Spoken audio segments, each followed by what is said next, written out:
आपला सुरुवातीला अल्पपरिचय आपण या मतदारसंघातल्या जनतेला द्यावा.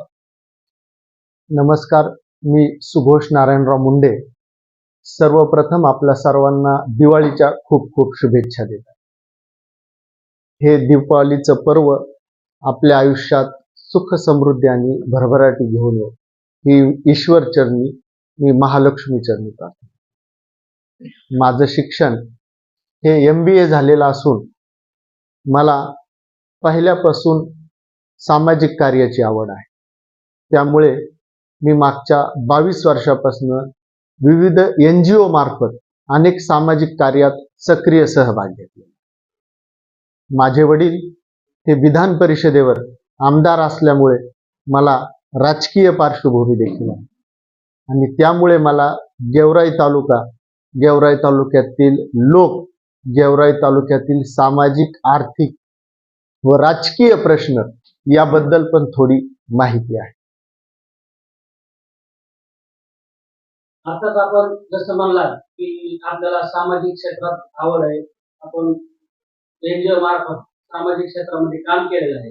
तर या अगोदर आपण तालुक्यामध्ये कोणते सामाजिक कार्य आणि उपक्रम राबवले त्याबद्दलची आपण थोडीफार माहिती आपण द्यावी. मी तालुक्यामध्ये मुलांना, मुलींना शिक्षणाच्या मुख्य प्रवाहात आणण्यासाठी NGO मार्फत त्या मुलांनी शिक्षणाकडे यावे यासाठी अनेक प्रयत्न केलेले आहेत. कोरोना कार्यकाळात मी माझ्या पद्धतीने लोकांना सहकार्य देखील केलेले आहे. तसेच आतापर्यंत जे विद्यार्थ्यांचे स्कॉलरशिपसाठीचे प्रश्न असतील, पदवीधरांचे प्रश्न असतील किंवा जे मुलांच्या विद्यार्थ्यांच्या प्रगतीसाठीच्या शासनाच्या यासाठी विविध आंदोलन मी औरंगाबाद स्तरावर पण केलेले आहे. आता आपण म्हणलात की आपल्याला राजकीय पार्श्वभूमी आहे. आपले वडील विधानसभेवर आमदार म्हणून निवडून आलेले होते गेवराई तालुक्यात. तर त्यांचा कालावधी किती वर्षाचा राहिलेला आहे तालुक्यात? त्यांचा कालावधी हा 13 वर्षाचा राहिला आणि त्यावेळची जी राजकीय परिस्थिती होती, जे राजकीय कार्यकर्ते होते त्यांच्यामध्ये आणि आपल्या आताच्या कार्यकर्त्यांमध्ये जमीन आसमानचा फरक आहे. परंतु आजही मी कोणत्याही गावात गेलो तरी वडिलांशी संबंधित असणारे, त्यांनी वडिलांना सहकार्य केलेले अनेक कार्यकर्ते भेटतात, जे प्रेमाने, आपुलकीने चौकशी करतात. ही माझ्यासाठी खूप मोठी जमेची बाजू. आता या निवडणुकीला सामोरं जात असताना विधानसभेला आपण पक्षाकडून तिकिटाची मागणी या अगोदर केली का? अपक्ष फॉर्म भरायच्या अगोदर तिकिटाची मागणी पक्षाकडे किंवा तसं काही बोलणं झालं का? माझी ज्या मुद्द्यावर मी निवडणुकीला सामोरे जायला तयार झालेलो आहे त्यासाठी मी पहिल्यापासून ही भूमिका घेतलेली होती की जो पक्ष संधी देईल त्या पक्षाबरोबर, नसता अपक्ष. आपण माझ्या 1, 2, 3 महिन्यापूर्वीच्याही जर काही कात्रणं किंवा बातम्या पाहिल्या तर त्यात मी ही माझी भूमिका स्पष्टपणे मांडलेली आहे की जो पक्ष संधी देईल त्या पक्षाबरोबर, नाही तर अपक्षला. कुठले मुद्दे घेऊन आपण जनतेसमोर जाणार? गेवराई तालुक्यातील सर्वात महत्वाचा मुद्दा आहे DSP, बिजली सडक पाणी. आपल्या तालुक्यातील अनेक गावांमध्ये, गेवराईपासून 5 किलोमीटर दूर असणाऱ्या गावांमध्ये तांड्यावर पण आज पण रस्ते नाहीत. ही वस्तुस्थिती आहे. आज पण आपल्याला गेवराईपासून 12 किलोमीटर असणाऱ्या गावाला जायला पाऊण तास वेळ लागतो. ही वस्तुस्थिती आहे. अनेक गाव असे आहेत की जिथं जमिनी चांगल्या आहेत पण लाईटची सुविधा आहे. अनेक जमिनी अशा आहेत की गावाचे गाव असे आहेत की जमिनी चांगल्या आहेत पण पाण्याचं, सिंचनाचं क्षेत्र नाही. त्यामुळे बेरोजगारीचं प्रमाण वाढलेलं आहे. आणि जर या 3 गोष्टी आपल्या तालुक्यात झाल्या तर आपल्या तालुक्यातील लोक जे स्थलांतर करून मुंबई, पुणे शहराकडे जातात किंवा ऊसतोडीकडे जातात ते स्थलांतर कमी होईल, जी आपल्यासाठी आवश्यक गोष्ट आहे. आपल्या जिल्ह्याची ओळख ऊसतोड कामगारांचा जिल्हा म्हणून आहे आणि तो आजपर्यंत आपल्या महाराष्ट्रामध्ये सगळ्यात परिचित आहे. अनेकांनी ऊसतोडीवर राजकारण केलेलं आहे. आणि अजून काही नेते करत आहेत. तर या ऊसतोडणी संदर्भात किंवा मजूर त्यांच्या ते जे मजूर आहेत ऊसतोडणी कामगार त्यांचे काय प्रश्न तुम्हाला येत्या काळात सोडवण्यासाठी तुम्ही काय भूमिका घ्याल?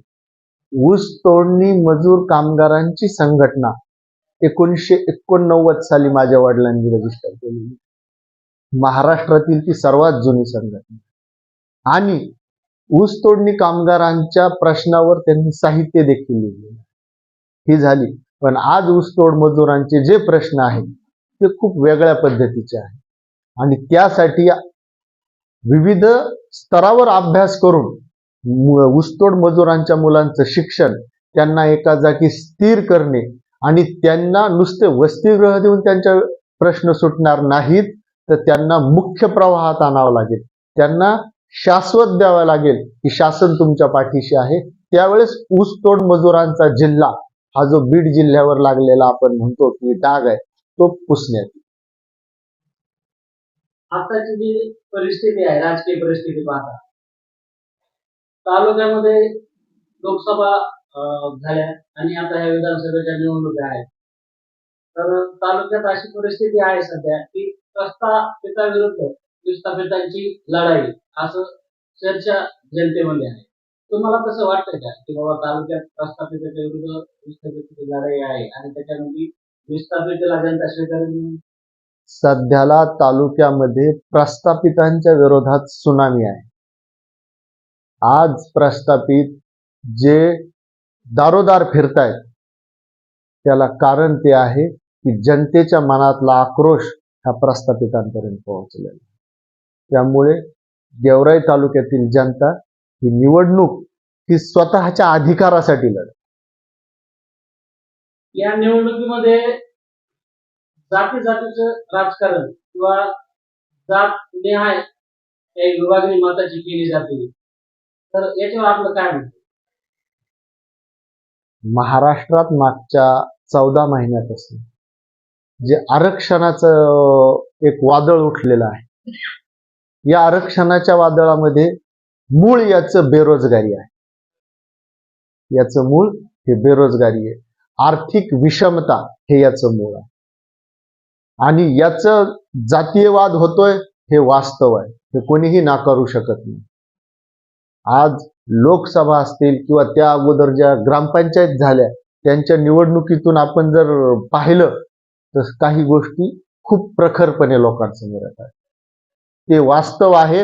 आपल्याला ते वास्तव स्वीकारून त्यामध्ये सर्वांचा समन्वय करून पुढे जायचं आहे. आपल्याला अधिकार ज्यांचं आरक्षण आहे त्यांचं आरक्षण वाचवायचं आहे. पण जे आरक्षणामध्ये येऊ इच्छितात त्यांना जे वेगळं आरक्षण देण्यात यावं या गोष्टीचा देखील आपल्याला पुरस्कार करावा लागणार आहे. आपल्याला ओबीसीच्या 27% आरक्षणाचंही रक्षण करणं आहे. पण ज्यांना आरक्षण हवं आहे त्यांच्यासाठी टिकणारं आरक्षण देणं ही पण जबाबदारी. आता जनतेमध्ये महाराष्ट्रामध्ये सरकारने जी महागाई वाढवली आहे, विविध निवडणुकीच्या अगोदर बऱ्याचशा घोषणा आणि योजनाचा पाऊस या सरकारने पाडला. त्याचा या जनतेवर काही इफेक्ट या विधानसभेच्या निवडणुकीवर काही परिणाम होईल का असं तुम्हाला वाटतंय?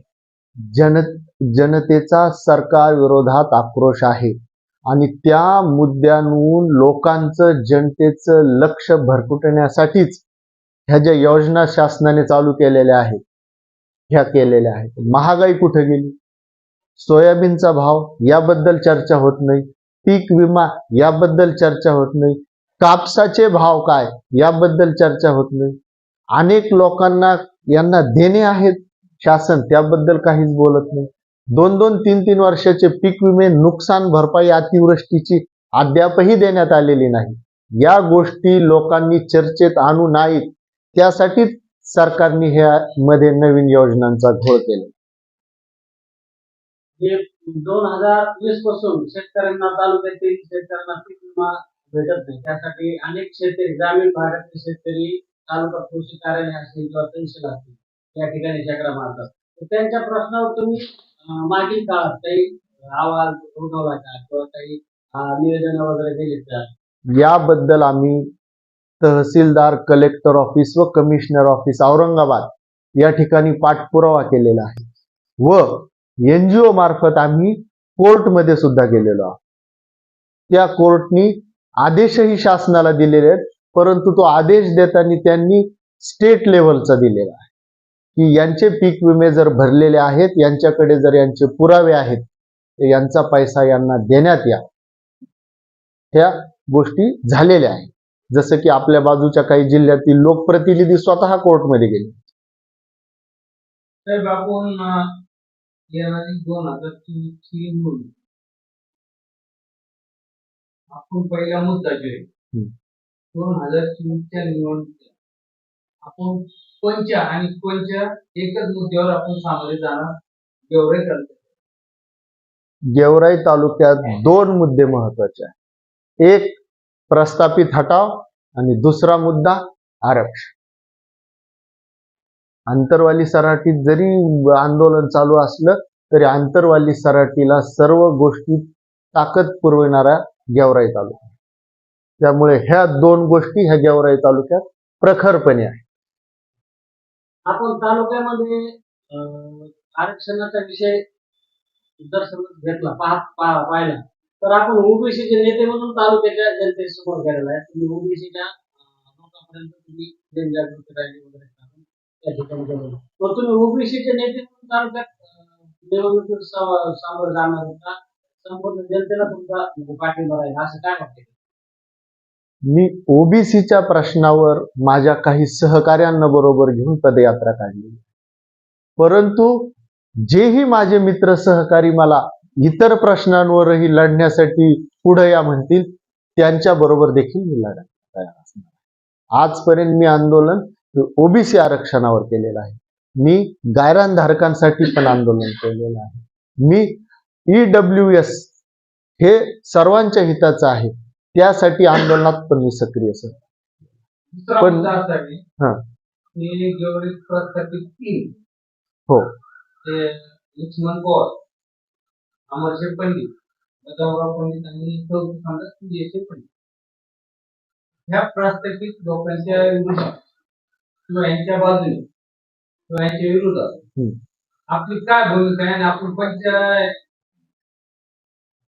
वेगळ्या मुद्द्याने त्याला समोर लढायला? पहिली गोष्ट, हे सर्व जे लोकप्रतिनिधी आहेत हे लोकमतातून निवडून गेलेले आहेत. यांना लोकांनी मतदान करून सत्ताधारी केलेलं आहे. परंतु यांनी ज्यावेळी आरक्षणाचा प्रश्न हा समोर आला त्यावेळेस यांनी यापैकी कोणीही ओबीसी आरक्षणाच्या बाजूने आपली भूमिका स्पष्ट केली नाही किंवा कोणत्याच आरक्षणाच्या बाबतीत आपली भूमिका स्पष्ट केलेली नाही. ही संदिग्धता यांनी का ठेवली? तुम्ही लोकांच्या मतावर निवडून आले तर तुम्हाला प्रत्येक लोकांचे प्रतिनिधित्व तुम्ही आहात. ही तुमची जबाबदारी होती. तुम्ही तुमची भूमिका स्पष्ट करा. ठीक आहे. तुम्हाला एक आता शेवटचा प्रश्न विचारतो की तुम्ही आता अपक्ष लढणार हा तुमचा निश्चय आहे, निर्धार आहे, तर तुम्ही तुमच्या जाहीरनाम्यामध्ये तालुक्याच्या विकासाच्या बाबतीत काय काय मुद्दे जाहीरनाम्यामध्ये टाकणार आहात आणि त्याची पूर्तता करण्यासाठी काय करू शकता? हा शेवटचा प्रश्न या ठिकाणी तुम्हाला विचारतो. त्यावर तुम्ही आपलं तालुक्यामध्ये माझा एक खरा प्रश्न होता की आता महाराष्ट्रातले सर्व उमेदवार आंतरवाली सराटीमध्ये जाऊन जाहीर पटणार तुम्ही तो भेटणार नाही. त्याचं कारण हे आहे की आपल्या सगळ्यांचे प्रश्न हे आपण आपल्या प्रश्नाचं उत्तर हे आपण द्यायचं. आपण सगळ्यांनी त्यांना जाऊन प्रश्न का विचारायचे? आपली प्रगती ही आपल्या मेहनतीवर, हे आपल्या हुशारीवर आहे. आपण प्रत्येक जणांनी तिथे जाऊन घराने का मांडायचे? ही आपण तिथे जातो म्हणजे आपण आपले सर्व हत्यार सोडून जातो आणि तिथे जातो. आपल्या प्रश्नाची उत्तर, तालुक्याचा प्रश्न हा तालुक्याच्याच लेवलला सुटला पाहिजे, ही आपली जबाबदारी.